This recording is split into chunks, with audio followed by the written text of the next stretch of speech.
Once you have your idea book open to the next blank page, I'd like you to title your page Storytelling, because we're going to use our owl as the main character in a story illustration that we're going to create. And in art, when a picture tells a story, we call that a narrative. The same as with writing. If you write a personal narrative, you're writing a story about you, about your person. This is going to be a story about owl. So the first thing I need to do is figure out what's happening in my story. So I'm going to make a box with 1, 2, 3 lines in it. I'm going to draw one down the middle. I'm making an organizer. I'm making a chart. So first I need to know who, then I need to know the what, then I need to know the where, and I need to know the when. Sometimes when is hard to see in a work of art. Pause the video and set up your chart like this. Once you have your chart set up, you're going to answer these questions. We don't have to answer them in this order. For example, my owl is going to be, let's see, what is my owl going to be doing? Oh, she's going to be baking a cake. Okay, so where would you bake a cake? Well, in a kitchen, of course. So I know she's not going to be outside. And when is she going to be baking a cake? I think sometime in the morning. So it's going to be in the morning. She's getting ready for a birthday party that night. So if I have a window in my kitchen, I would want to show the time of day by the sky and the position of the sun or the moon. Who? Let's see. I'm going to call her Chef Hootington. Yeah. Hootington.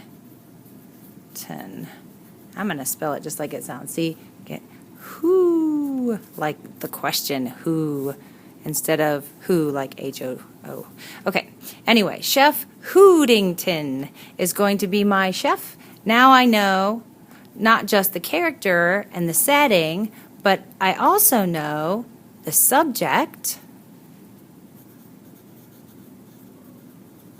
which is the object the picture is about, and the background.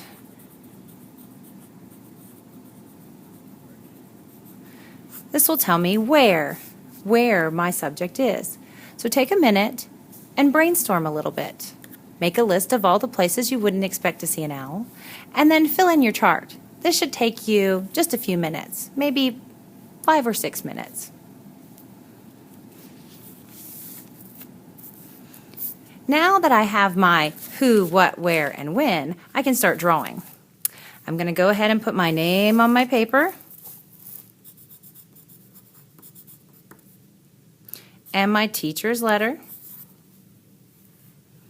And then I'm going to turn my paper over. The first thing I have to decide is if my owl is going to be, if my composition is going to be horizontal, this way, or vertical, this way.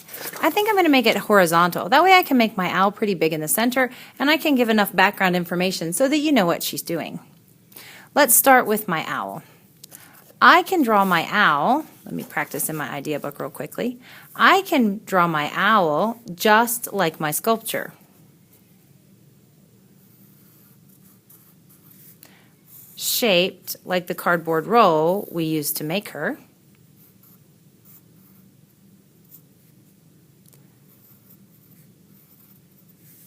Or I can make her look a little bit more owl-like by making her front rounded like this, and I can move her arms, I can move her wings around like arms. So for example, if I wanted one wing to be up like this and one wing to be down like this, I can draw a spaghetti line, and then I'm going to add her wing shape right on there. Like this. Make sense? If you have a few extra minutes after you fill out your chart and you're waiting for others to finish, you can go ahead and practice some owls in your idea book. Now, I think I'm going to go with this owl because I can make her move and do more things. And I'm going to go ahead and put her in here. Now, she should be about as big as my hand. She's the main subject of my picture. So let's make her nice and big. So I'm going to go ahead and I'm going to sketch her kind of lightly because I might need to erase some of her for the background if I decide to put an island in here, which I might do. I think I might need a little countertop here for her to work on. So if my countertop's going to be here, it's not an invisible countertop, so I'm not going to see all of my owl. Okay, so let's put her big eyes on here.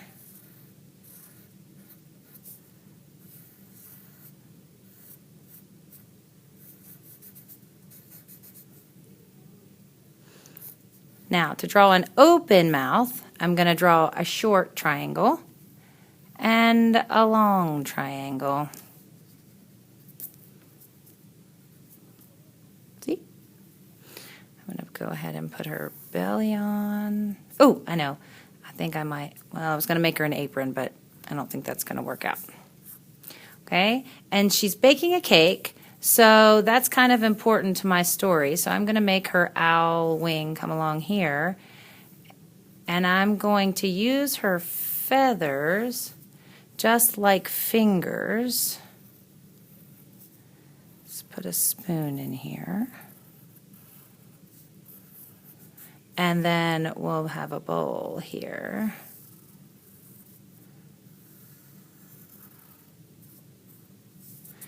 And let's see, her other wing, oh, let's give her a recipe book maybe.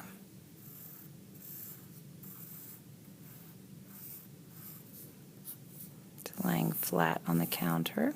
Oh, you know what I'm going to do? I'm going to turn it upside down and I'm going to write cake.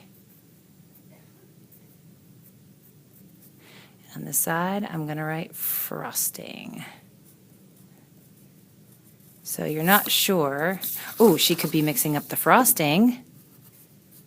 And then I could put an oven in the background and put the cake inside. So the possibilities here are really endless.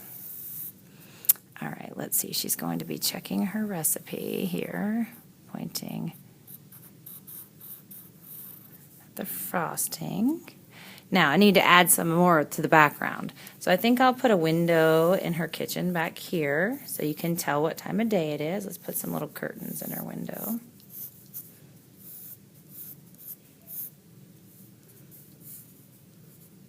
I make these kind of windows because that's the kind I have at my house with the little shutter in it. And there'll be blue sky out there, so we'll know it's daytime. Over here, she's going to have a wall oven.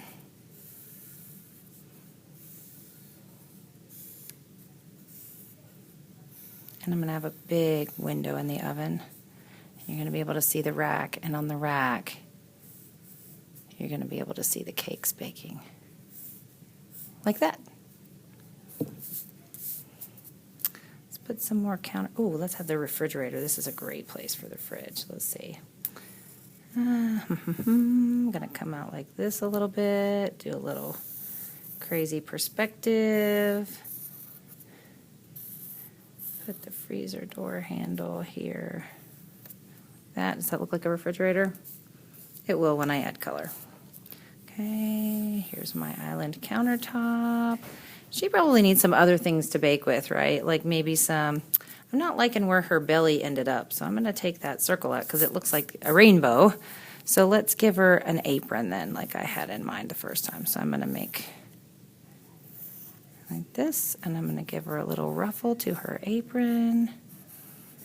It's going to come across like this, and maybe I'll make it polka dotted.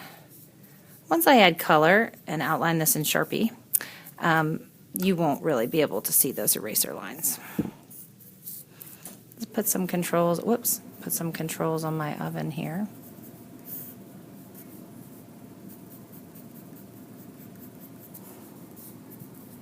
And I'm going to put some drawers underneath my wall oven down here because I do want it to feel like a kitchen.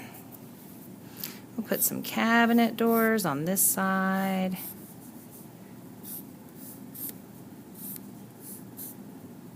With some drawer pulls. Like that. There. We'll pretend like her stove is behind her, so let's make her a little fancy kitchen vent like this. So we'll know that behind her is where she would cook with pots and pans. So there we go. Something right here maybe some little measuring spoons where you can see maybe some bottles of things that she's added, maybe a cup, maybe something spilled out there because she's a messy baker. And there you have it, Chef Hoodington making her famous owl surprise birthday cake. You try it.